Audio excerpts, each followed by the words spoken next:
না ম্যাডাম, আমি আসলে ওইটা কই নাই। কইতে চাইছিলাম কি, হ্যার লিগা মন খারাপ করার কোনো দরকার নাই তো। কে বলেছে ওনার জন্য আমার মন খারাপ হচ্ছে? আরে হ্যার লিগা মন খারাপ করার কি দরকার?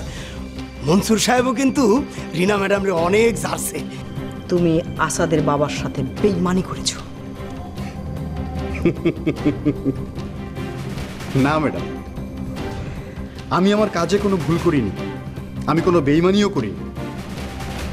এই প্রতিষ্ঠানের হিসাব নিকাশের সমস্ত খুঁটিনাটি থাকে আমার কাছে একজন অ্যাকাউন্টস অফিসার হিসেবে।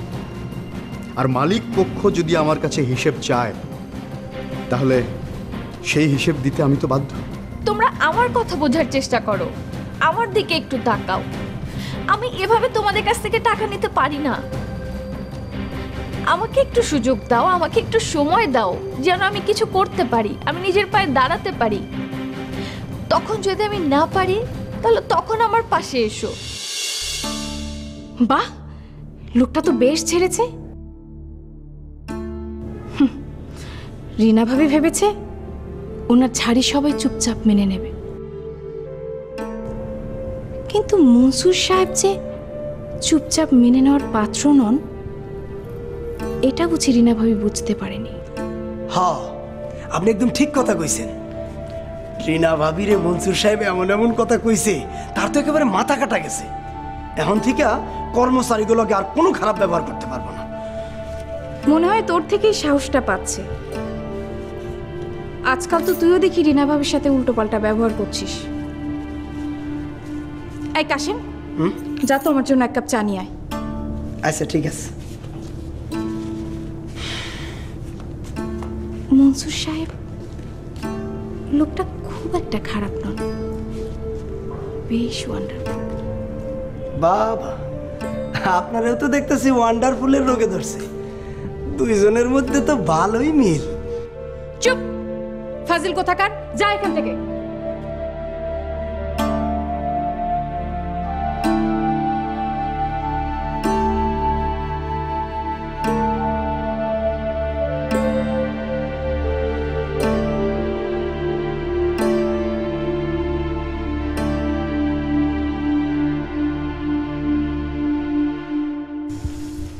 তোমার আবার কি হলো? মাথা ব্যথা করছে, শরীরটা ঝিমঝিম করছে, একদম ভাল লাগছে না। এই যে প্রতিদিন ঘ্যানর ঘ্যানর করো, আমি তোমাকে বলছি যে ডাক্তারটা দেখিয়ে নাও। এই যাবো তো, সিঙ্গাপুরে একটা টিকিট কেটে দাও, ডাক্তার দেখিয়ে আসি। কেন, বাংলাদেশে কি ডাক্তার নেই নাকি? আচ্ছা শোনো তো, তোমার বাড়ির লোক, অফিসের লোক, কাজের লোক সবাই এত খারাপ কেন বলো তো? ওদের জন্য আমি সিক হয়ে যাচ্ছি। কেন, তোমার সাথে আবার কে কি করলো? তোমার খাস লোক মনসুর এসেছে এই বাড়িতে। মনসুর কেন এসেছে, কি করতে? শাহরিয়ার সাথে দেখলাম ফাইল নিয়ে ঘাটাঘাটি করছে বেঈমানটা। বাদ দাও বাদ দাও, ওকে পাত্তা না দিলেই হলো, বুঝলে? ওই টাকা ছড়ালে না, কাকের অভাব হয় না। কথায় আছে না, ভাত ছিটালে কাকের কোনো অভাব নেই। ওরকম টাকা ছড়ালে হাজারটা মনসুর এসে তোমার আর আমার পায়ে ঘুরঘুর করে কুকুরের মতো, বুঝলে? আমার বয়ে গেছে ওকে পাত্তা দিতে। কেন, কি হয়েছে বলো তো? শোনো, ওকে দেখে আমার মাথাটা গরম হয়ে গেল। তোমার সাথে বেইমানি করেছে, সেই জন্য আমি গিয়ে কয়েকটা কড়া কথা শুনিয়েছি। ভালোই করেছো। ভালো আর করলাম কোথায়, সাথে সাথে ও কি করলো জানো? আমাকে এতগুলো কথা শোনালো শাহরিয়ার সামনে। তোমার নামে আমার নামে যা নয় তাই বললো। আচ্ছা, একটা কাজের লোক, সেও অপমান করবে আমাদেরকে? তুমি তাড়াতাড়ি কিছু একটা করো, না হলে কিন্তু আমি চলে যাব বাপের বাড়ি। চলে যাও না বাপের বাড়ি, কে আটকাচ্ছে তোমাকে? জলদি কিছু একটা করো, আমার এই অপমানের প্রতিশোধ নাও, না হলে সত্যিই কিন্তু আমি চলে যাব। তখন কিন্তু তোমার একলা একলা থাকতে হবে শত্রুদের সাথে। সাক্ষী দেখছি শত্রু হয়ে উঠেছে।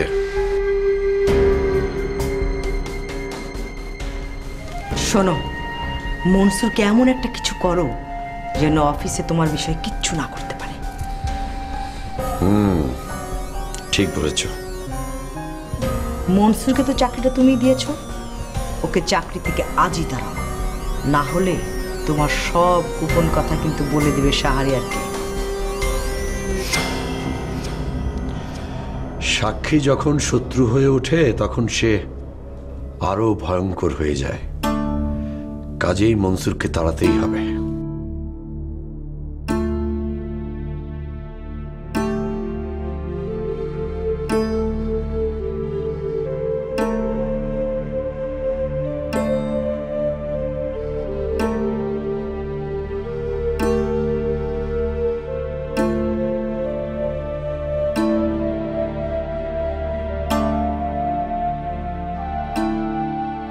গুড মর্নিং ভাইজান। Good morning. তুমি রেডি? জি।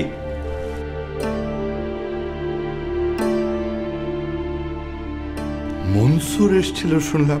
হ্যাঁ, একটা ফাইল সিগনেচার করানোর জন্য এসেছিল। ও, তাহলে অফিসের কাজকর্ম শুরু করে দিয়েছে? এই তো অসৎ পথ ছেড়ে ভালো হবার চেষ্টা করছে। Good, very good. বাবা, কে রে ভাই, তুই চলে এলি কেন? অফিসে আমাকে দরকার তাই চলে এলাম। আমরা তো ছিলাম, ম্যানেজ করে নিতে পারতাম, তুই কেন এলি? হ্যাঁ, আমার তো মনে হচ্ছে যে ওখানেই তোর বেশি দরকার ছিল। হ্যাঁ, আমিও চেয়েছিলাম থাকতে, কিন্তু আশপিতার মা আর পুষ্পিতা বলল কাজ ফেলে থাকা উচিত নয়, তাই চলে এলাম। আশপিতাও এসেছে নাকি? এসছে, ফোনে কথা বলছে। ও,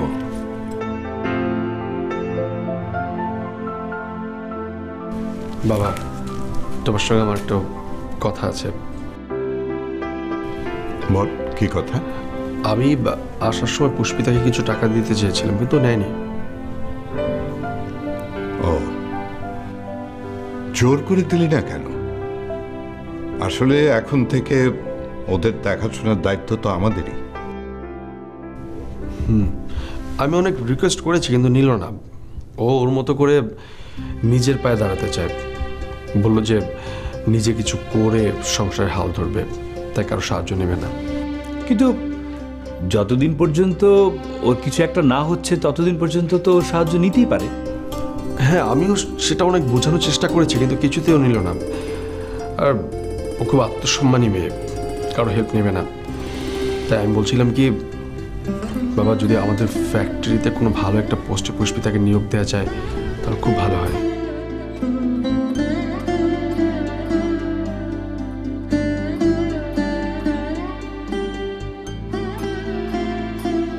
না ফাহিম, পুষ্পিতাকে ফ্যাক্টরিতে কোনো কাজ দেয়া যাবে না।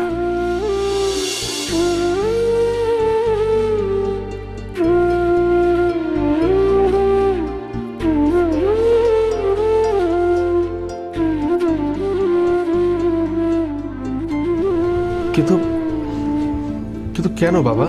ও তো আমাদের পরিবারের একজন, আর ওকে তো আমরা চাকরি দিতেই পারি। না, কিন্তু ও তো আমাদের আপনজন ভাইজান।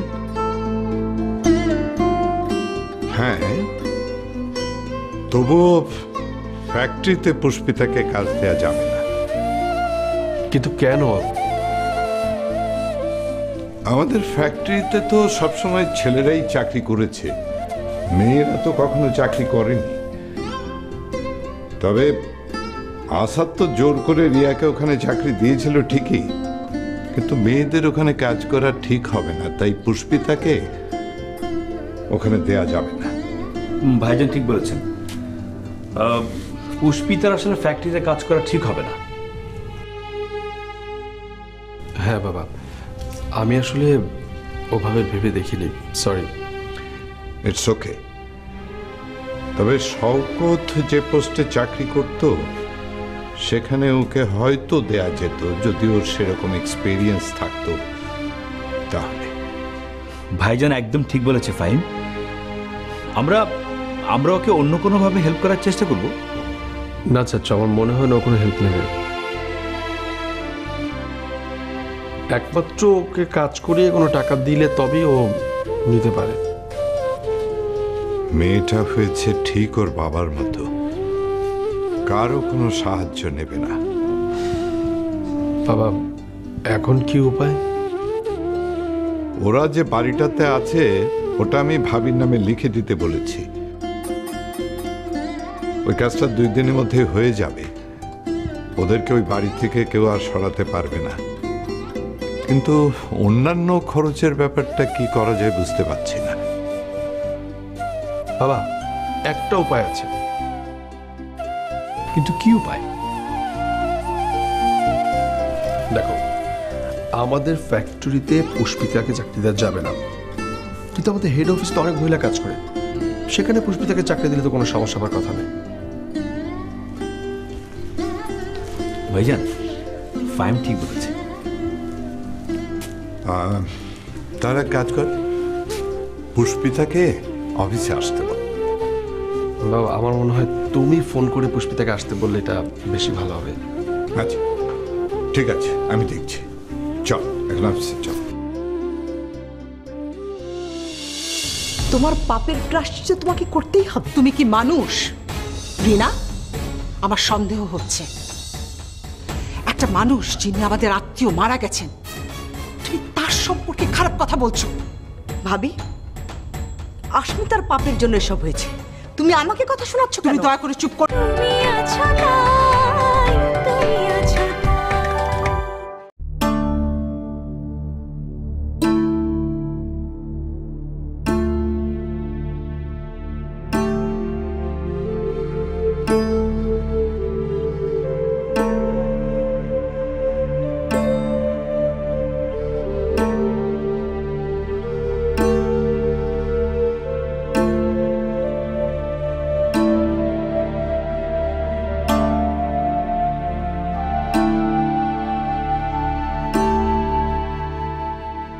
আরে আস্মিতা, তুমি ফিরে এলে যে? তোমাকে না বললাম তোমার মার সাথে কটা দিন থাকতে? মা আমাকে কিছুতেই থাকতে দিলেন না। কেন? মায়ের মতে মেয়েদের বিয়ের পর বাপের বাড়ি নিয়ে বেশি কনসার্ন না হওয়াই ভালো, এতে শ্বশুর বাড়িতে ঝামেলা সৃষ্টি হয়। তাই মা আমাকে কিছুতেই থাকতে দিলেন না।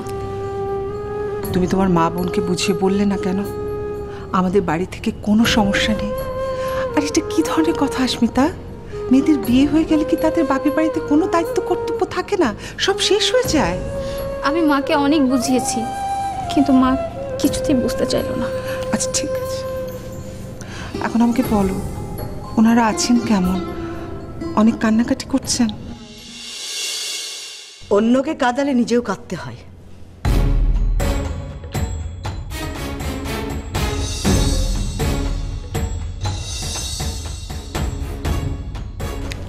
এটা কেমন কথা রিনা? ঠিক কথাই বলছি ভাবি। আমার ছেলেকে আস্মিতা বাবা মায়ের স্নেহ থেকে বঞ্চিত করেছে, আর তাই আল্লাহ ওর বাবাকে সরিয়ে নিয়েছে, ওর বাবার ভালোবাসা থেকে ওকে বঞ্চিত করেছে। আমার ছেলে 6 বছর পর ফিরে আসবে, ও ঠিকই ওর বাবার ভালোবাসা পাবে, মায়ের ভালোবাসা পাবে, কিন্তু আস্মিতা ওর বাবার ভালোবাসা থেকে বঞ্চিত হবে চিরদিনের জন্য। এসব হয়েছে তোমার জন্য আস্মিতা, তোমার পাপের প্রায়শ্চিত্ত তোমাকে করতেই হবে। তুমি কি মানুষ রিনা? আমার সন্দেহ হচ্ছে একটা মানুষ যিনি আমাদের আত্মীয় মারা গেছেন, তুমি তার সম্পর্কে খারাপ কথা বলছো। ভাবি, আস্মিতার পাপের জন্য এসব হয়েছে, তুমি আমাকে কথা শোনাচ্ছ কেন? তুমি দয়া করে চুপ করবে। মা, আমাকে বলতে দিন। চাচি, আমার পাপে আমার বাবা আত্মহত্যা করেছেন। বিষয়টা তেমন নয় চাচি, আমার বাবাকে অ্যাক্সিডেন্ট করে খুন করা হয়েছে। তুমি আমার ছেলেকে দূরে সরিয়েছো না, আল্লাহ তোমার বাবাকে দূরে সরিয়ে নিয়েছে। আমি আপনার ছেলেকে দূরে সরাইনি চাচি। আপনি আমার চাকরিটা খেয়ে নিলেন। চাকর বাকরকে মাথায় তুললে না, তারা মাথায় নাচতে শুরু করে। আমি যেমন মাথায় তুলেছিলাম, এখন ঠিক মাথা থেকে নামিয়ে মাটিতে আছাড় মেরে ফেলে দিলাম।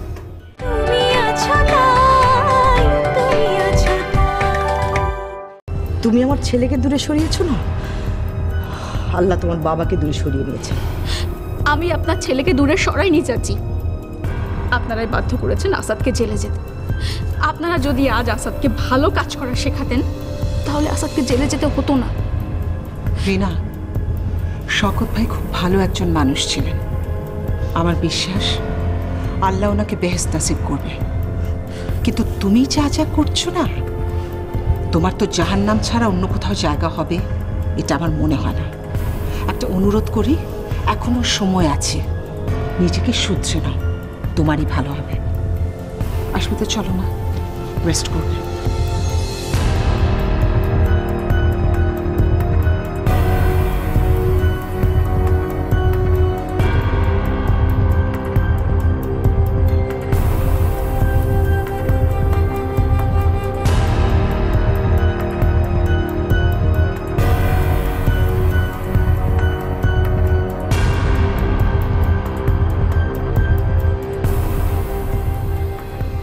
ফাইল দেখার আগে আসল কাজটা সারতে হবে।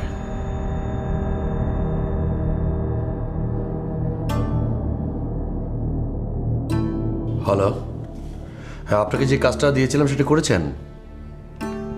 গুড। কোথায় রেখেছেন? টেবিলে? না, ও আচ্ছা আচ্ছা, পেয়েছি পেয়েছি। আচ্ছা ঠিক আছে, আমি দেখছি।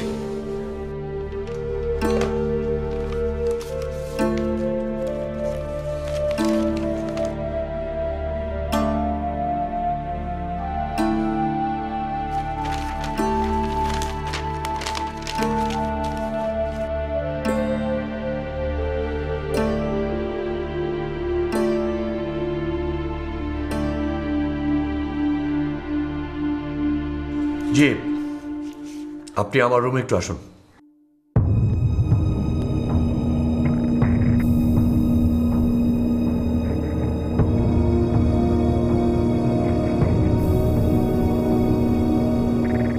মে I come in sir? Yes, coming.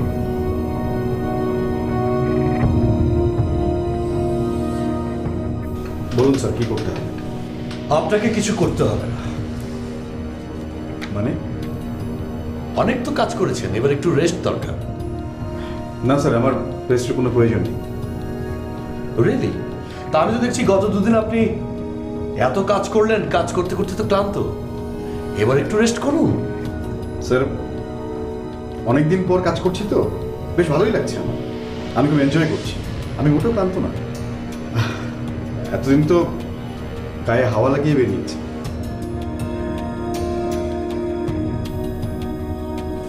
এটা নিন।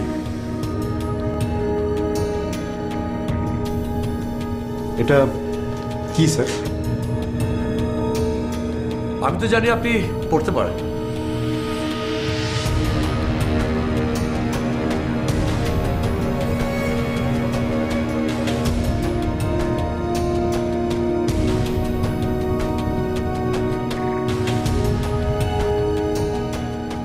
Termination letter?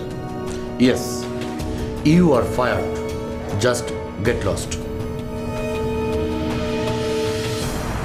Wonderful sir, wonderful. আপনি আমার চাকরিটা খেয়ে নিলেন। চাকর বাকরকে মাথায় তুললে না, তারা মাথায় নাচতে শুরু করে।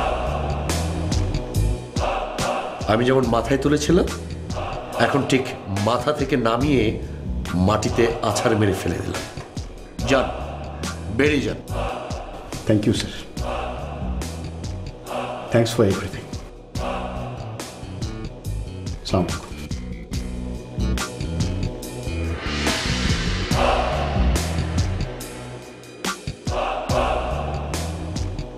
কি ব্যাপার, চাকরি বাঁচানোর কোনো চেষ্টাই করলো না?